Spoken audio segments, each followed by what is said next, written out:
नमस्कार दोस्तों, मैं आरटी टेक्निकल रिले में आपका स्वागत है। और ये आप जो देख रहे हैं स्नाइडर ब्रेकर का ये पोल ब्लास्ट किया है। तो इसको आज हम अच्छी तरह से रिव्यू बता रहे हैं कि अगर ये ब्लास्ट करता है तो क्यों करता है, और अगर यह ब्लास्ट किया तो पोल ही क्यों किया, इंटरप्टर क्यों नहीं किया। ये बहुत बड़ा मुद्दा है और ये चीज़ पे हम लोग बहुत ही इस पे एक्सपेरिमेंट कर चुके हैं। और कोई एक्सपेरिमेंट में पता चलता है, कुछ एक्सपेरिमेंट में पता भी नहीं चलता है। तो एक्सपेरिमेंट से पता चला है कि इसमें जो पोल का जो कैपेसिटी होता है, पहला तो उसको 630 होता है। स्नाइडर का जो आउटडोर ब्रेकर है उस पोल के बात कर रहा हूँ। और ए वाई फेज और वी फेज दोनों फेज में फॉल्ट आया था। तो इसमें फॉल्ट आने के बाद ब्रेकर जो है स्ट्रॉन्ग है, इसमें कोई दिक्कत नहीं है। लेकिन जो पोल फटा वो गैस के वजह से ही फटा है। अगर पोल का बाहर और पोल का अंदर, यानी कि इंटरप्टर के अंदर और पोल का जो बाहर जो होता है जो गैस, उसका गैस बनना पोल फटना, और इंडक्टर का अंदर गैस भरना यानी कि इंडक्टर फटना, ये दो रीज़न होता है। और ये इंटरप्टर बिल्कुल स्ट्रॉन्ग है। देखिए, किसी तरह से न लीक है, न कहीं इसका ब्लास्टिंग है, और न ही इसमें कोई किसी तरह का मयचर है, यानी कि इंटरप्टर बिल्कुल सही है। सिर्फ फटा है तो पोल फटा है गैस के वजह से। तो कैपेसिटी तो हम बता ही दिए कि 630 है इसका 11 kV का।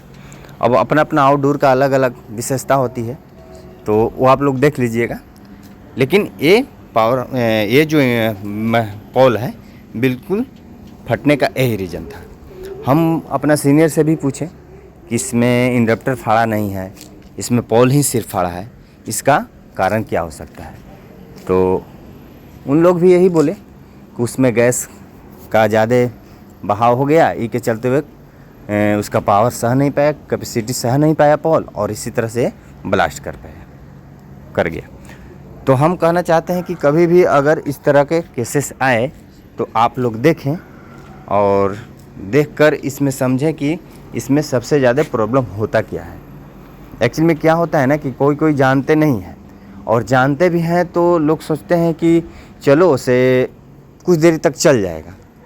अगर उस तरह के किसी तरह का अगर प्रॉब्लम होता है तो कुछ देरी आप क्या कीजिए कि इसको बंद कर दीजिए, और बंद करने के बाद इसमें आप जैसे ही ब्रेकर के नीचे हाथ डालिएगा जहाँ पर स्प्रिंग चार्ज करते हैं, उसके अंदर में पोल का अंदर में, ऐसे तो सबसे ज़्यादा आपका क्रॉम्पटन ब्रेकर का जो पोल होता है उसमें दिया जाता है गैस रिलीज करने का एक उसमें हुक दिया हुआ है। जैसे उसको पुश कीजिएगा ना तो उसमें से गैस निकलता है। तो इसमें गैस निकालने के एक ही रीज़न हो सकता है इसका, या तो पोल खोलकर एक दो बार ऊपर नीचे हिला दीजिए, ठीक है, उसमें गैस निकल जाएगा, या तो पोल खोलकर नीचे उतार कर उसको थोड़ा सा चारों पट्टी नट खोलकर उसको साफ़ कर दीजिए, उसमें भी गैस निकल जाएगा। समझ रहे? आप देखिए कि ये बसवाड़ पे चढ़ा हुआ है, तो इसमें क्या होता है कि जितना भी वहाँ डैमेज किया उतना ही डैमेज इसको भी करेगा बसवाड़ को। क्या है कि एक कनेक्टिंग है एक दूसरे से, तो वहाँ पर डैमेज करेगा तो आग लगने की शंका यहाँ भी बनेगा। समझ रहे हैं? तो इसमें हम कहना चाहते हैं कि जब भी अगर आप इस तरह के केसेस देखें, ठीक, आप देखिए मीटर यूनिट ये है, अब मीटर यूनिट का भी ये ब्लास्ट करा दिया है, यानी जितना भी उधर से रिटर्निंग आया वो सब ब्लास्ट करते ही हुए चल गया।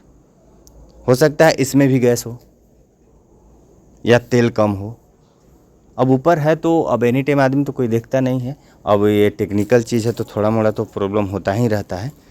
तो इस तरह के प्रॉब्लम होता रहता है और हम लोग सॉल्व करते रहते हैं, और 24 घंटा लाइन प्रोवाइड करते रहते हैं।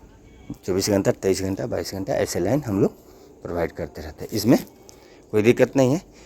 अब न्यू मीटर यूनिट भी यहाँ पर है, और उसको हम मेगर से सबसे पहले चेक करके वैल्यू, और उसको भी चढ़ा कर कनेक्शन करके चालू करेंगे।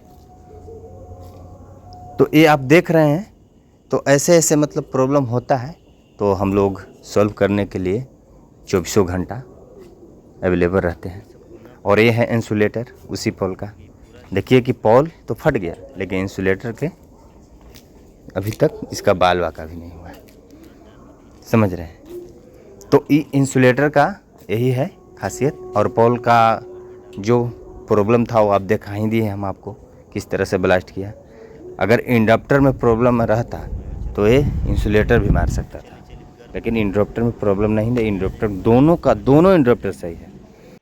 तो तब तक के लिए दीजिए MRT टेक्निकल रिले को इजाज़त, और देखते रहिए अपना चैनल और सब्सक्राइब कीजिए, लाइक कीजिए। तब तक के लिए जय हिंद, जय भारत, वंदे मातरम।